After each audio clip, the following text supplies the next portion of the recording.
Hello, this is Telomere, and welcome to another repair video. In this video, we're looking at, I think it's a A03s, and it, as you can see, it does need a screen replacement, but it needs more than just that. There is a crack also on the back cover, and I could just leave it as is. It doesn't really affect the functionality of the phone, but on my part, it's not optimal to see something like that. It does mean that water could get into the phone. It is not all that water resistant. I am going to be replacing both the frame and the back completely. To begin with, we got to get this cover off. I'm not particularly worried about damaging the cover, but I am a little worried about any cables because I've never been in the A03s before. So let's get this heated up, get that back cover off. Okay, here we go. This is a plastic cover, so it should be relatively easy to get off. Still, one of the best methods to getting covers like this, because it's not gonna, there's no way I'm gonna get this up using the suction cup. It has too many ridges. It is not letting me in at all. Maybe if I go in through one of these side bits right here. Let's take the SIM tray out first. But if the back does come out, like the whole thing, including the frame, it would usually indicate that you would start off from the SIM tray and then you'd run your finger along here. Oh my goodness. That's exactly it. That's how it comes off. Back does not come off because it's all one part. Oh, that's just annoying. The button, home button's right there. I'm going to have to remove that when bringing it over to the new back cover. I wonder if I'll need to bring those over as well. Let's get into this. It's one panel off. Let's disconnect that power button and also the battery, because now we're on the inside. I'll remove any danger of short circuits. And I don't think there's going to be any screws. There shouldn't be any screws left at this point. I don't see any. They have a piece of copper tape going across the camera for the face cam. Now, I am guessing, oh, it came out pretty easily. That's good to see. I can put that to the side. Got to get the battery out as well, and there's no screws down here. I should be able to get this out relatively easily. Sometimes they are glued down or they've got adhesive holding them down. In this occasion, there was none. Nothing was holding it down. Okay, let's start working on that battery. There's a few ways to get it out, but in this occasion, this version doesn't have pull tabs or anything, so the easiest way to get it out is to flood it with alcohol. And I really mean do flood it. I'm putting probably a quarter of an ounce. Nah, maybe less than an eighth of an ounce. I don't know. And you can use one of these picks to get it out if there's space for it. My tendency is to not use these. I tend to just use my metal pry tool, and I know that seems like a bad idea, but it's not sharp at all, and it's all rounded, so the likelihood of this piercing the battery is pretty low, and I do have a decent amount of confidence with that spudger, and so that means I'm going to use it, even though they say don't use metal on batteries. The thing is what makes it less dangerous is simply that I'm barely pulling on this. I'm just pulling a little bit, just enough for it to start to pull away from the adhesive, and it's letting the alcohol that I dribbled in to get behind. So by doing that, it will slowly leak in and pulls the adhesive apart, and that's why using that metal spudger works for me. Do I recommend you guys do it? No. Just to cover my butt? No. Use plastic. But I can tell you that if you are careful, it will work. There we have it. And I'm going to make sure that I look in here close on the back of the battery just to show you what this metal tool has done. You'll observe that there isn't any particular dents. You'll remember that most of my efforts were around here. There is a little bit of a squish mark right there, and but you don't see any of the black of the tape there cleared away. Underneath that black is a kind of Captain tape. I don't see any damage whatsoever. It's a pretty clean pull. So at most, you're just going to get a tiny amount of dents, but I mean, you'll get that even with this. You see what I mean? You see that? right there. Even that will dent it a little bit. I'm going to get rid of this old adhesive off the battery.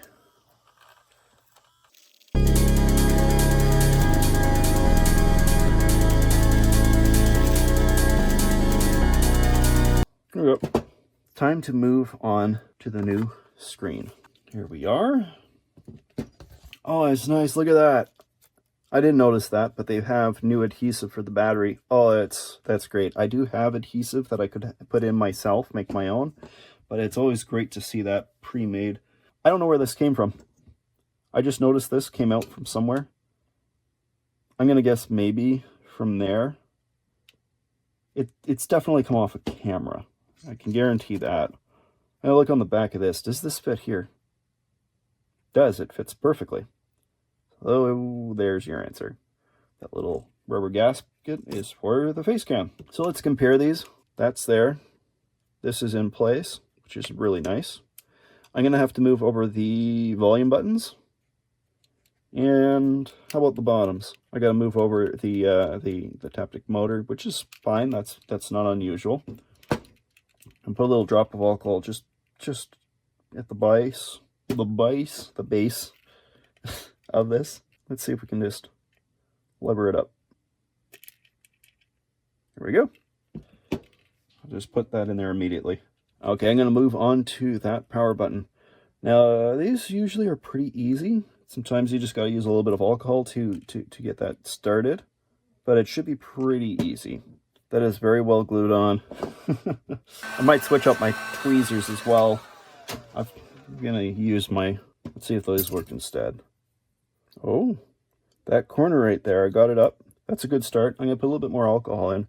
I may not need more heat. I think I just need to get started. That last bit there is causing me some difficulties.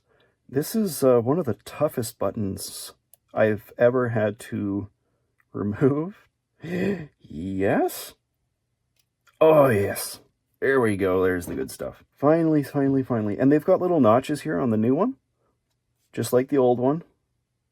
So I can line it up with those to get this in place. I think I'm going to start right here. Oh, that adhesive for it is very sticky. There we go. Now this one doesn't have any... Oh, it does. I thought it didn't. I thought it didn't have any place to hook this up to, but it does. It has little notches for me to line it with. Right there. Let's move on with getting the rest of the giblets in place. Wonderfully, they have put a little bit of material over top of the camera lens to keep it clean. Now, the old one did have that camera right there broken, so I think the camera lens may be a bit dusty. I'm going to go over to my microscope, take a look at this under the microscope, just to see if there's any scratches on it. So let's pop over there first. What have we got here? We have slightly out of focus, but we're not going to worry about that just yet, although I'm a little curious about the board. This is what we are looking for, and what we are worried about is scratches. So what do we got? We got some material, it looks like a bit of glass on there. I might be able to just blow some of that off, or if I even just use a little bit of tape, I might be able to clean that lens out.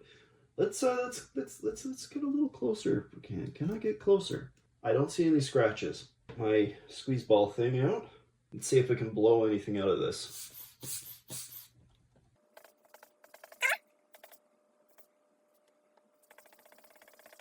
I can't get that last chunk out. That's a little annoying. Let me try with a really just a dry Q-tip. I can't even get in there. My tweezers are huge in comparison to this camera lens. I gotta be super careful. It looks like this is in a section where it's not on the lens itself. This little piece right here.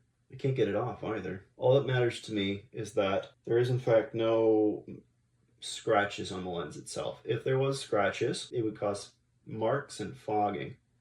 Okay, I think I got that part to move, whatever that is. Okay, that's a bit better. The rest of the lens looks clean. I'm just going to give it another shot of air to clean it out as best I can. It's about as clean as I'm going to get it. I don't see anything else that needs to come across, at least on this side, not even those little pads, because they got one here for me already, which is really nice. And it fell off again. I'm gonna put it in here in advance. Make sure that's properly seated. because this is going to keep falling off on me unless I do something fancy. There we go. I think that's good. Let's try that. There. That's good. That's what it's supposed to be doing. Good. What else needs to go and be transferred across? Where did that, there's that daughter board. That needs to go in.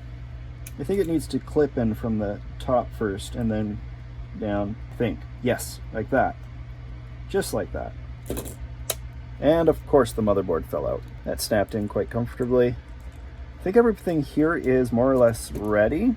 I'm not going to put the plates on yet. What I'm putting in first is the battery and this ribbon cable, and we're going to test it, make sure that screen is working properly before start putting everything else back together. And I think I've got everything covered except plugging the battery in. Maybe that battery cable was supposed to go over top. I do not remember. I'm not sure if it matters either. It's just a thin ribbon cable. It should be fine either way. And here we go. It's possible that it might be out of battery. I know this phone turned on before, but I mean, it's always nice to see the amperage reading on it, so let's do that as well. Plug this in right there. Yeah, it's charging properly. It is giving me a slow charge though. There you have it. It says it's 100%. Why isn't it turning on? That explains why it was not really charging all that fast anymore. It's just lighting the screen up. As far as I can tell, I've got everything connected as it's supposed to be. The fact that the screen lit up properly also is a clear indicator to me that the screen is in fact connected. I'm going to throw some screws in. That is where I'm going to start. It's possible that maybe this is why it's not turning on. This little sensor thing is not connected in. I'm just going to chuck a few screws in just to hold it together. I really need to test this before assembling it completely. I highly doubt the speaker matters in this situation, but I'm going to put it in as well. And just one screw for now. I think that should be enough, just right in the center. Just don't want it to fall out, you know? We wanted the back cover installed. Okay, we're in. That looks fine. I don't see any dead spots. It seems to be working well. Very good. That screen is definitely fully functional. Well, we finally got the part in. I don't understand why it says A03s. I decided to go for a black back, mostly because it was it was a little cheaper, but also because it honestly looks nice. I mean, like, if you're going to get a new part for a phone, and you know it's going to make no difference, and it's going to be cheaper, why not go for that one? The only thing that really needs to be brought over is the power button. Beyond that, I don't see anything. Like, I don't know what this is. I don't think I can bring it over either. Well, maybe I can try. And there seems to be an adhesive strip along both sides. I might be able to bring it across. I'm going to put it starting right there. And right to there. There we go. And then the other. It doesn't take much effort to bring across. Let's get that power button brought over now. It's as simple as just hooking it in one side and hooking it in the other, and it should be good to go. I believe it folds inwards this direction. Just like that. That went in pretty darn easy. Are all the screws in? It looks like they are all in. No idea what that random company is. May as well take this off. Honestly, this is probably a knockoff back, but I'm happy. Just realized that the SIM tray is going to be a different color and the power button is going to be a different color. And the rocker buttons are different from the others. It's not the biggest deal in the world, and it's not a phone like that's worth a lot of money. And somebody out there is going to be very happy to have a phone that, although looks a little odd, looks pretty much brand new. You guys probably can make fun of me in the comments, and some are going to be really annoyed that it looks the way it looks. I do honestly like things to be different colored though. That is just a stylizing thing. Like that's black, that's really cool. Then the SIM tray is black, that's nifty. I wish that the buttons right there for the volume were also a different color. It just brings a nice aesthetic instead of everything being always the same color. It basically is a brand new phone that just so happens to have a slightly different colored back than it originally had. I'm fine with that. That's it for this video, guys. If you liked the video, please do leave a like, and if you want to see more of my stuff, subscribe. We'll see you guys all in another video. Bye.